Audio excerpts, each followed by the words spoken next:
for, I think it was Eala is the match that I was looking at, and there was people like wrapped around the stadium just trying to get in. I saw the other day with Alex Eala, you know, that's been a talk, and which is understandable. You know, there's some players coming from respective countries, like she's coming from Philippines, which is now a big deal. You know, she's been the biggest ever, you know, tennis player from that country. Tennis legends are finally speaking up, and they are not holding back. Alex Eala has been turning heads across the tour, packing out stadiums, smashing expectations, and building a fan movement that feels bigger than tennis itself. But while the spotlight keeps getting brighter, not everyone inside the sport is clapping. Behind the polite smiles and press conference answers, there's tension building, and it's all about her fans. Now let's pause for a second. When a 20-year-old star from the Philippines starts filling seats that even established Grand Slam champions sometimes struggle to sell, you'd expect universal praise. You'd expect celebration. You'd expect the tennis world to rally around one of the most electric breakout stories in recent memory. Instead, the noise started. Complaints, side comments, subtle digs about the atmosphere around her matches. Like to thank Alex for bringing a new demographic to the sport. I really appreciate I think it's great. I know sometimes it's tough when you're playing against a home crowd, but I think that it's great for the sport. So keep being enthusiastic and keep rooting for your player. Yeah. Too loud, too passionate, too overwhelming, and if you read between the lines, some critics hinted at something deeper, like her fan base didn't fit the traditional tennis mold. That's where things started getting uncomfortable. Names like Novak Djokovic, Coco Gauff, Jessica Pegula, and Amanda Anisimova have all addressed the energy surrounding Eala's matches in different ways, some defending the excitement, others emphasizing respect and etiquette. But the conversation clearly goes beyond simple crowd noise. This isn't just about cheering during rallies. It's about culture. It's about tradition. It's about who gets embraced and who gets side-eyed when they shake up the sport's unwritten rules. The real question isn't whether her fans are loud. The real question is why that suddenly feels like a problem to some people. And before we move further, ask yourself this: is the criticism really about etiquette? Or is something else making parts of the tennis establishment uncomfortable? 20-year-old Filipino tennis star Alex Eala has sent Melbourne Park crowds into an absolute frenzy. We'll go live to Ollie Haig, who's in Garden Square for us this evening. Ollie, she's about to get her second chance. Yeah, certainly right, Tom. After last night's singles loss, she'll have another go tonight at getting through to the second round in the doubles. Now, Alex Eala, she's really been the talk of Melbourne Park today. She's just 20 years old, ranked 49 in the world. But the reason why there is just so much interest is because she's the highest ranking Filipino in history.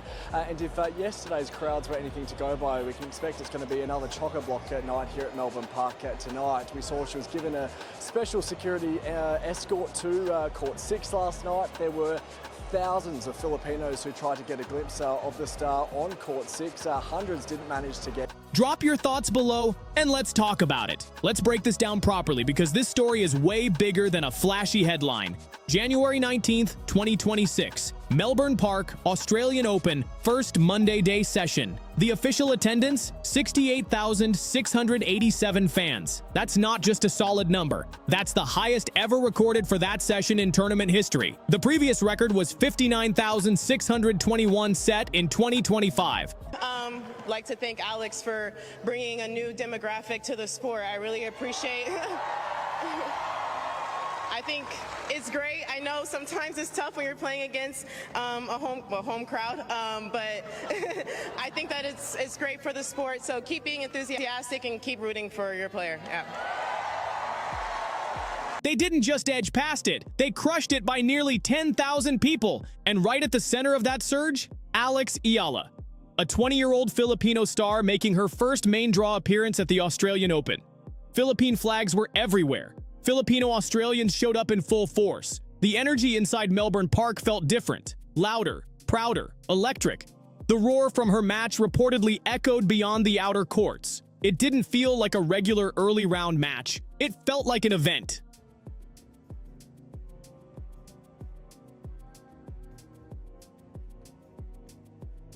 This is the kind of atmosphere tournament directors beg for when they're selling the magic of live tennis. Packed stands, cultural pride, emotional investment, real noise. But here's where things took a turn.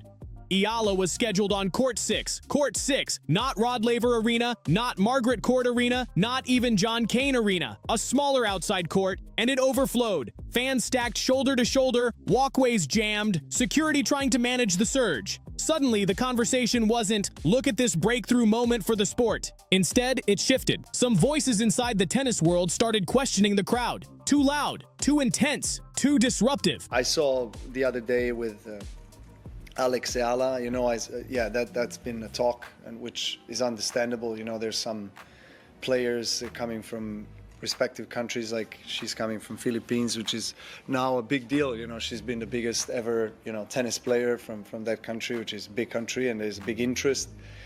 So things like that happen. I mean, it's you could argue that it was, maybe a poor schedule, and maybe they could schedule him on a bigger court. Yes, but again, she's so young and she's just coming through. So. And obviously the first couple rounds, the schedule is so packed, the big courts with big names, it's difficult. It's not easy to manage that. But again, it's a good problem to have, to be honest. Let's just imagine if there's a lack of people coming, or that stands are empty. That's a bigger problem. The word etiquette started getting thrown around. And once again, if you really listened, the undertone felt familiar. Too passionate, too proud, too Filipino. That's when bigger names began addressing it publicly. Novak Djokovic was asked about crowd behavior at the tournament. Others were prompted about atmosphere and respect on court. What should have been a celebration of growth became a debate about tradition versus change. And that's the real tension here. When new energy enters a sport built on quiet traditions, who gets told to lower their voice? The man with 24 Grand Slam titles. I think it was Eala is the match that I was looking at, and there was people like wrapped around the stadium just trying to get in, which is pretty crazy. And I mean, it's cool to see and it's exciting, but obviously, for fan experience, I don't know, because I'm not living that same experience, but hopefully the event kind of continues to grow with the fans that we're getting, and making that still an enjoyable experience for them. The player many call the greatest of all time, Novak Djokovic. When he was asked about the situation surrounding Alex Eala's match and the crowd debate, he didn't dodge it. He didn't play politics. He addressed it directly. I saw the other day with Alex Eala, that's been a talk, Djokovic said. He acknowledged the noise around it, but then he made something very clear. She's coming from the Philippines, a massive country with huge pride and growing interest in tennis. She's the biggest tennis player that nation has ever produced. Of course, people are going to show up. That wasn't criticism, that was context. And then he went further. Djokovic didn't blame the fans. He didn't question their passion. He pointed at the real issue, scheduling. If organizers knew the interest was building, why was she placed on a smaller outside court? Why not move her to a bigger venue that could handle the demand? He basically said what many were thinking but didn't want to say out loud. If anything, it may have been a scheduling oversight. That's not on the fans. That's on tournament logistics. And then came the line that shut down the entire debate.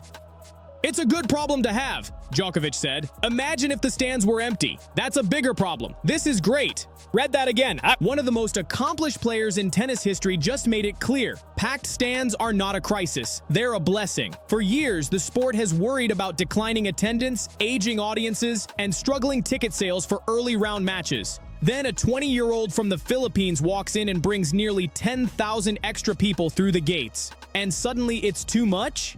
You can't complain about empty seats and then panic when someone fills them.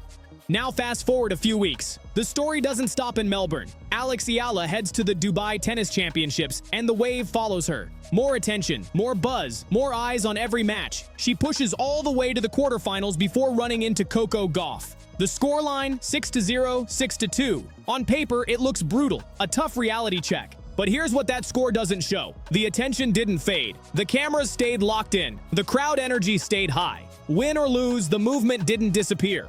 And that's what's really making some people nervous. But look at what was happening around that match in Dubai. The stadium at the Aviation Club Tennis Center was packed again. Not half full, not decent turnout, packed. Filipino flags in the stands, energy bouncing off the walls, chants of "Let's go, Alex" echoing through the arena. People said you could hear the noise from nearby hotels. That's not exaggeration, that's impact. And on the other side of the net, Coco Gauff. She wins the match 6-0, 6-2. Clean, professional, dominant. But instead of complaining about the crowd being against her, instead of hinting that it was too much, she leaned into it.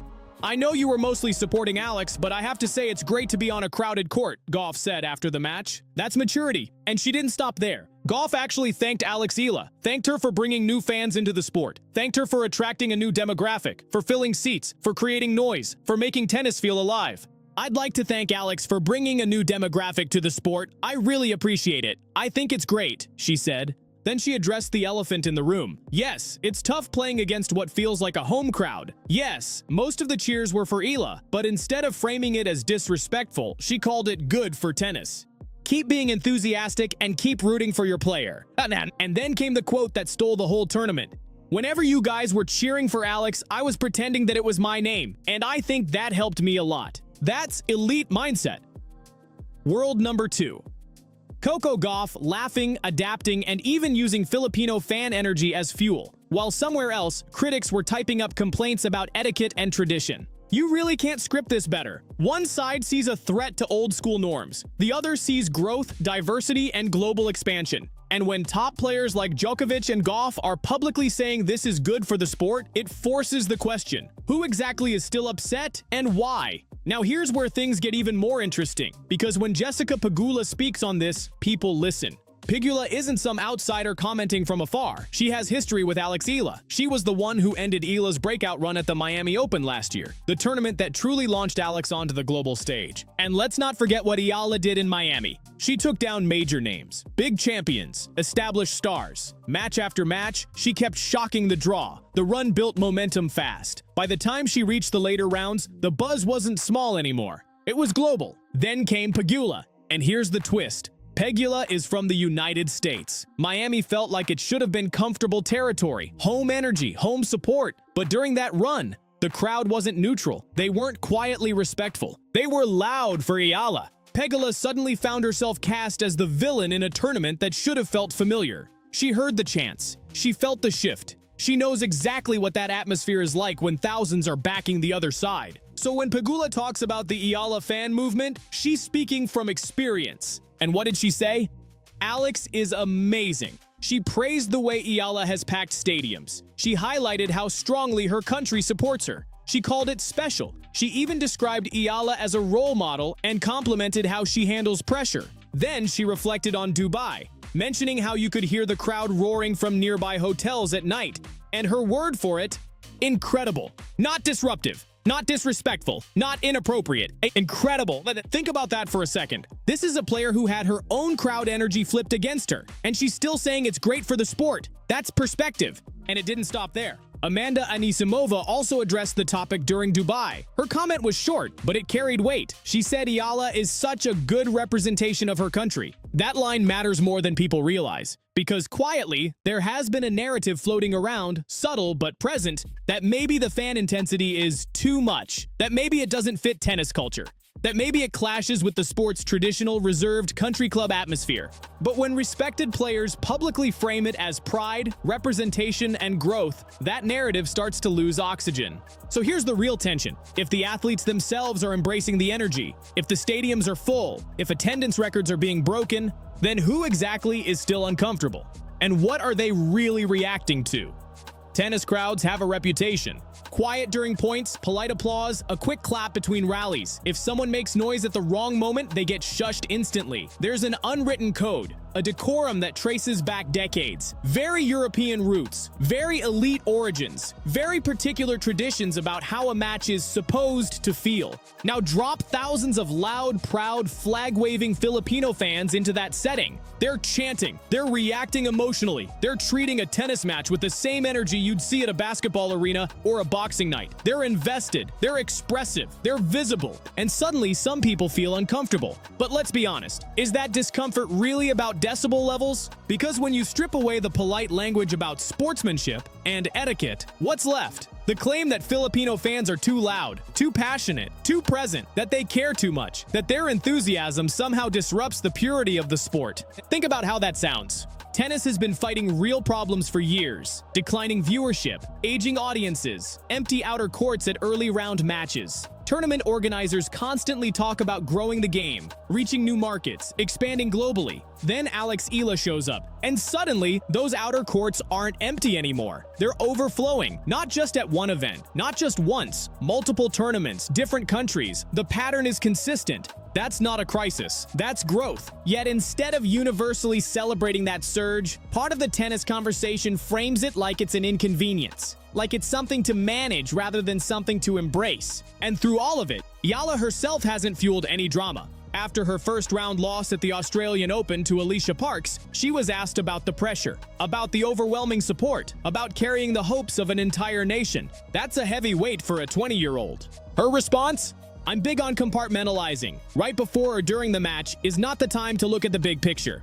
Calm, focused, professional, no complaints, no blaming the crowd narrative, no emotional speeches. While debates rage around her, she's staying locked in on the work. And that might be the most powerful part of this whole story. Because while critics argue about tradition, Eala is quietly proving something bigger. The sport isn't shrinking when new cultures enter it. It's evolving. You're not thinking about what this does for the Philippines. You're thinking about what you need to do on the next point. That's what Alex Eala said. In the middle of the storm, in the middle of record crowds and non-stop headlines, she's focused on one thing: the next ball. Not the flags, not the noise, not the pressure of representing an entire nation, just the match. And then she added something even more powerful. After the match, when you walk off the court and you see all those people, when you feel that love, that's when you allow yourself to reflect. That's maturity. This is a 20-year-old who trained at the Rafa Nadal Academy, a U.S. Open girls singles champion, the first Filipino woman to crack the WTA Top 100, the first Filipina to win a Grand Slam main draw match in the Open era. Milestones that aren't small, they're historic. And she's carrying all of it with more composure than some veterans twice her age. So when critics frame this as a fan issue, let's be real. That's not purely a tennis discussion. That's something deeper, dressed up in the language of etiquette. Because the legends of the sport see what's actually happening. Novak Djokovic sees it. Coco Gauff sees it. Jessica Pegula sees it. Amanda Anisimova sees it. They're not calling it a problem. They're calling it growth. Those Filipino fans packing courts aren't disrupting tennis. They're expanding it. They're proof that the sport can move beyond the same old audiences and connect with communities that never felt invited before. And that shift makes some people excited and others uncomfortable. But here's the reality. Alex Eala isn't just winning matches. She's building something bigger than rankings. She's turning tennis into something louder, prouder, more global. And whether people like it or not, that evolution is already happening. If this perspective made you see the story differently, hit that like button and subscribe, because the conversation around tennis isn't slowing down anytime soon.